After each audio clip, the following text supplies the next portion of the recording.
नमस्कार। आप सभी का एक बार फिर से स्वागत है इस YouTube channel A to Z information में। हमारी आज की चर्चा का विषय रहेगा चैप्टर नंबर 14, छठी इंद्रिय, बुद्धिमत्ता के मंदिर का द्वार। चलिए शुरू करते हैं। दौलतमंद बनने की ओर 13वां कदम। 13वां सिद्धांत है छठी इंद्रिय, जिसके द्वारा असीम शक्ति इच्छानुसार संपर्क कर सकती है और करती है। इसमें व्यक्ति के प्रयासों की कोई आवश्यकता या मांग नहीं होती। यह सिद्धांत इस फिलॉसफी के शीर्ष पर है। बाकी 12 सिद्धांतों को आत्मसात करने के बाद ही इसे समझ और आत्मसात किया जा सकता है। छठी इंद्रिय अंतर्मन का वह हिस्सा है जिसे रचनात्मक कल्पनाशीलता कहा गया है। इसे वह ग्रहण करने वाला सेट कहा गया है जिसके द्वारा विचार और योजनाएं हमारे दिमाग में कौंधते हैं। इन कौंधों को कई बार प्रेरणा या आभास कहा जाता है। छठी इंद्रिय वर्णातीत है। इसे ऐसे व्यक्ति के सामने बयान नहीं किया जा सकता जिसने इस फिलॉसफी के बाकी सिद्धांतों को आत्मसात न किया हो, क्योंकि उस व्यक्ति के पास वह ज्ञान और अनुभव नहीं होगा जिससे छठी इंद्रिय की तुलना की जा सके। छठी इंद्रिय की समझ सिर्फ साधना के द्वारा आती है और अंदर से मन को विकसित करने के माध्यम से आती है। जब आप इस पुस्तक में बताए गए सिद्धांतों में निपुण हो जाएंगे तो आप पाएंगे कि ऐसे वक्तव्य को सच में मानने के लिए तैयार होंगे जो दूसरे किसी परिस्थिति में आपको अविश्वसनीय लगता है। यह वक्तव्य है, छठी इंद्रिय की सहायता से आपको आने वाले खतरों की चेतावनी मिलती है ताकि आप समय रहते उनसे बच सके, और आपको समय पर अवसरों की सूचना मिल जाती है ताकि आप उन्हें गले लगा सके। छठी इंद्रिय के विकास के साथ ही आपकी सहायता और बाकी सेवा के लिए एक रक्षक देवदूत आ जाता है जो आपके सामने बुद्धिमानी के मंदिर के द्वार हमेशा के लिए खोल देता है। लेखक चमत्कारों में विश्वास नहीं करता, न ही वह इसकी वकालत करता है, और इसका कारण सिर्फ इतना है कि उसके पास प्रकृति का पर्याप्त ज्ञान है जिससे वह समझ चुका है कि प्रकृति अपने निर्धारित नियम से कभी विचलित नहीं होती। उसके कुछ नियम इतने गूढ़ होते हैं कि वे हमें चमत्कार नजर आते हैं। छठी इंद्रिय चमत्कार होने के उतने ही करीब है जितना मैंने कभी अनुभव की है। लेखक इतना जानता है कि एक शक्ति है या एक प्रभु है या एक ऊर्जा है जो पदार्थ के हर अणु में है, और वह इंसान को दिखाई देने वाली ऊर्जा की हर यूनिट में है। लेखक यह मानता है कि असीम ऊर्जा बीज को पेड़ में बदल देती है। गुरुत्वाकर्षण के नियम के कारण पानी पहाड़ी से नीचे बहता है, दिन के बाद रात होती है और गर्मी के बाद जाड़े का मौसम आता है। इस प्रकार हर एक की सही जगह है और दूसरे के साथ उसका उचित संबंध है। यह ऊर्जा इस फिलॉसफी के सिद्धांत के द्वारा इच्छाओं को मूर्त या भौतिक रूप में रूपांतरित करने में सहायता प्रदान करने के लिए प्रेरित की जा सकती है। लेखक को यह ज्ञान है कि उसने इसका प्रयोग करके देखा है और इसे खुद अनुभव किया है। कदम दर कदम पिछले अध्याय में आपको इस आखिरी सिद्धांत की तरफ लाया गया है। अगर आपको पहले के सिद्धांत को ठीक से सीख लिया है तो अब आप बिना संदेह के उस विराट दावों को स्वीकार करने के लिए तैयार होंगे जो यहाँ किए जा रहे हैं। अगर आपको बाकी सिद्धांतों को अच्छे से नहीं सीखा है तो आपको ऐसा कर लेना चाहिए। तभी आप निश्चित रूप से यह तय कर सकते हैं कि इस अध्याय में दिए जा रहे दावे तथ्य हैं या कपोल कल्पना मात्र हैं। जब मैं हीरो वर्शिप की उम्र से गुजर रहा था तो मैंने अपने आप को उन लोगों की नकल करते पाया जिनसे मैं प्रभावित था। यही नहीं, मैंने पाया कि विश्वास के तत्वों ने, जिसके द्वारा मैं अपने नायकों की नकल करने का प्रयास कर रहा था, मुझे यह सफलतापूर्वक करने की महान क्षमता दी। मैंने कभी हीरो वर्शिप की आदत को पूरी तरह से नहीं छूटने दिया। अनुभव ने मुझे सिखाया है कि सचमुच महान सर्वश्रेष्ठ है, परंतु दूसरी सर्वश्रेष्ठ बात यह है भावना और कर्म के द्वारा जहाँ तक संभव हो महान लोगों का अनुसरण करना। प्रकाशन के लिए एक भी पंक्ति लिखने से बहुत पहले या जनता के बीच भाषण देने का प्रयास करने से पहले मैंने उन 9 लोगों का अनुसरण करने और खुद के चरित्र को दोबारा आकार देने की आदत डाली जिनके जीवन और जिनके काम से मैं सबसे अधिक प्रभावित हुआ। ये 9 लोग थे: Emerson, Paine, Edison, Darwin, Lincoln, Burbank, Napoleon, Ford और कॉर्नेगी। कई वर्षों तक हर रात को मैं इस समूह के साथ काल्पनिक परामर्श बैठ के करता रहा जिन्हें मैं अपने अदृश्य सलाहकार कहता हूँ। तरीका यह था, हर रात को सोने से ठीक पहले मैं अपनी आंखें बंद कर लेता था और अपनी कल्पना में इन लोगों को अपने साथ एक परामर्श मेज के चारों तरफ बैठा देखता था। यहाँ मुझे न सिर्फ उनके साथ बैठने का अवसर था जिन्हें मैं महान समझता था, बल्कि मैं उस समूह में सबसे प्रभावशाली व्यक्ति भी था क्योंकि मैं उस समूह का चेयरमैन था। इन रात्रिकालीन बैठकों के द्वारा यह कल्पना करने के पीछे मेरा बहुत ही निश्चित उद्देश्य था। मेरा लक्ष्य अपने चरित्र को नए सिरे से बनाना था ताकि यह मेरे काल्पनिक सलाहकारों के चरित्र का सहयोग बन जाए।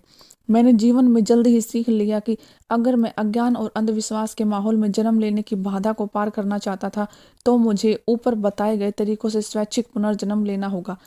मैं जानता था कि सभी व्यक्ति अपने प्रबल विचारों और इच्छाओं के कारण ही वैसे बनते हैं जैसे वे होते हैं।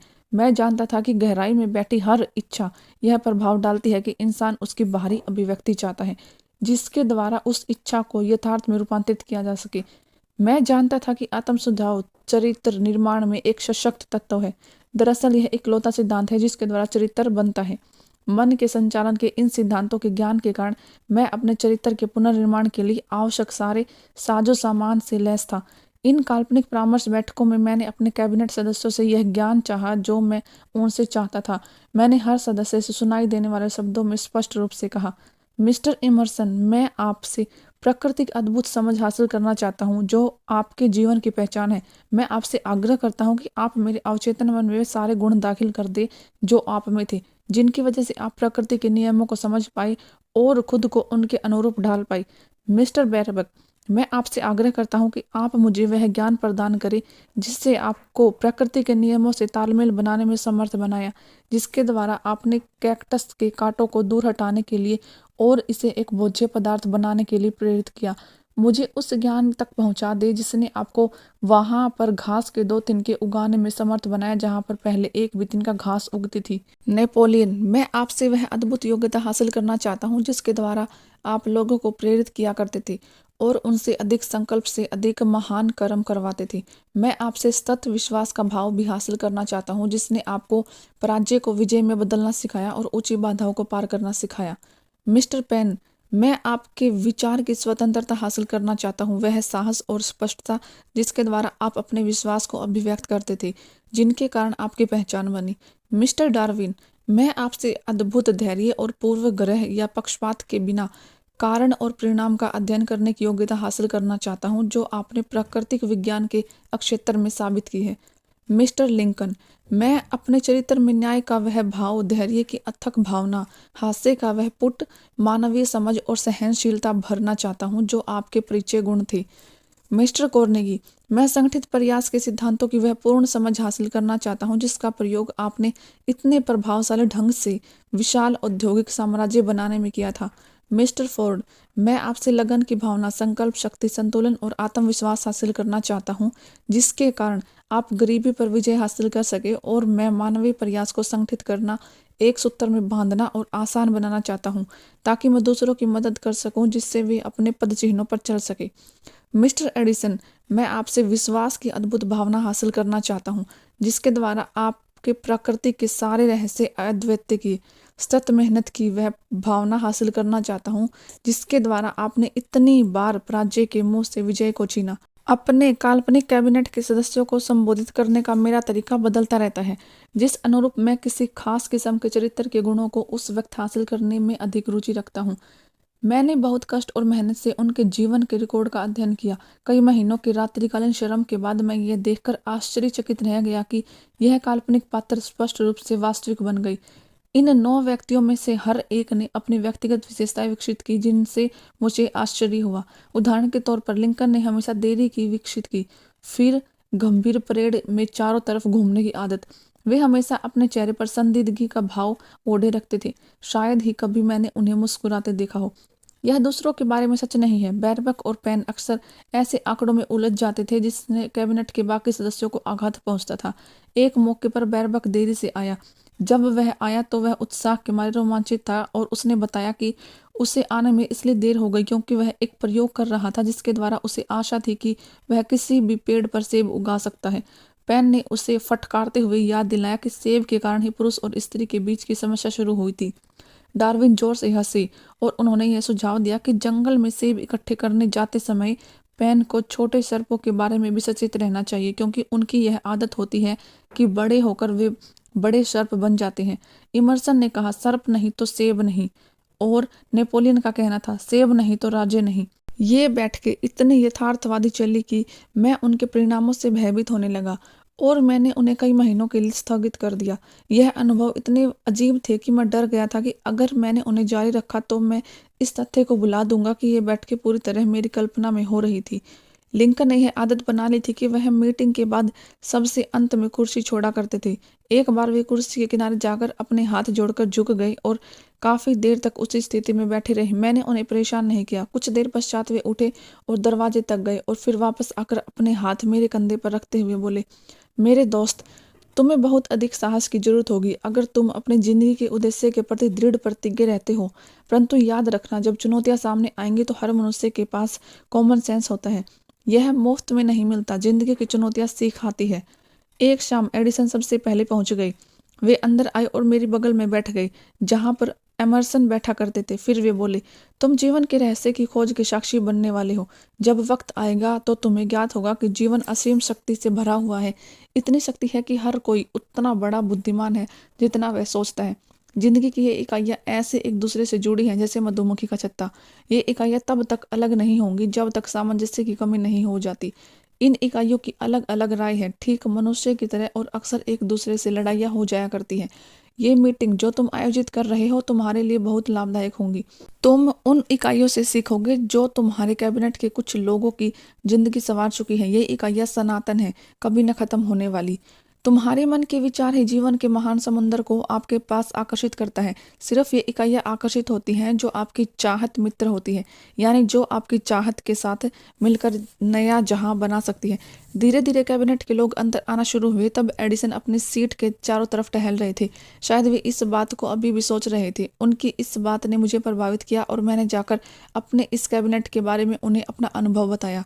तब वे बोले, आपके स्वप्न अधिक सच्चे होते हैं। इससे आगे उन्होंने कुछ नहीं बोला। ये मीटिंग इतनी जल्दी और यथार्थवादी होने लगी कि उनके परिणाम से मुझे भय लगने लगा और मैंने इन मीटिंगों में जाना छोड़ दिया। कुछ 6 महीने बाद जब से मैंने मीटिंग में जाना छोड़ दिया, एक रात मैं जाग रहा था और यह देखा कि लिंकन मेरी बगल में खड़े थे।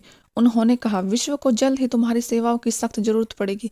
आज विश्व ऐसे व्यस्त समय से गुजरेगा जहां पुरुष और महिला दोनों विश्वास खोने लगेंगे और आतंक से त्रस्त हो जाएंगे। तब तुम्हें अपने कार्य के साथ आगे बढ़ना होगा और अपने दर्शन से उन्हें मार्गदर्शन दिखाना होगा। यही तुम्हारे जीवन का उद्देश्य है। अगर तुमने इसको किसी भी वजह से नज़रअंदाज करने की कोशिश की, तुम्हें और समाज को काफ़ी दिक्कतें झेलनी पड़ेंगी। अगली सुबह जब मैं जागा तो मुझे यह नहीं पता चल पा रहा था कि मैं उस समय जगा हुआ था या फिर सोया हुआ। मुझे तब से आज तक नहीं पता चल पाया कि वह क्या था, पर मुझे पता है वह स्वप्न था। इसने मुझे फिर से मीटिंग को जारी रखने के लिए प्रेरित कर दिया। फिर अगली मीटिंग से मेरे सारे कैबिनेट मित्र अपनी अपनी सीट पर जगह ले ली। कुछ ही देर में वे सभी खड़े हो गए। लिंकन ने गिलास उठाया और कहा, मित्रों, हमारे मित्र की वापसी पर एक जाम का चीयर्स करें। इसके पश्चात मैंने अपने कैबिनेट के कई नए सदस्यों को जोड़ना शुरू कर दिया। अब इस कैबिनेट में अधिक लोग थे। उन व्यक्तियों में Christ, Saint Paul, Galileo, Copernicus, Aristotle, Plato, Socrates, Homer, Voltaire, Bruno Spinoza, Drummond, Kant, Schopenhauer, Newton, Confucius, Elbert Hubbard, Brann, Ingersoll, Wilson और विलियम जेम्स शामिल हैं। यह पहली बार है जब मैंने इस बात का जिक्र करने का साहस किया है। अब तक मैं इस विषय पर चुप ही रहा क्योंकि मैं अपने खुद के नज़रिए से जानता था कि मैंने अपने असामान्य अनुभव का वर्णन किया तो मुझे गलत समझा जाएगा। अब मैं बहादुरी के साथ अपने अनुभव को छपे हुए पृष्ठ पर लिख रहा हूँ क्योंकि अब मुझे इस बात से कम फर्क पड़ता है कि लोग क्या कहेंगे, जबकि पहले इस बात से अधिक फर्क पड़ता था।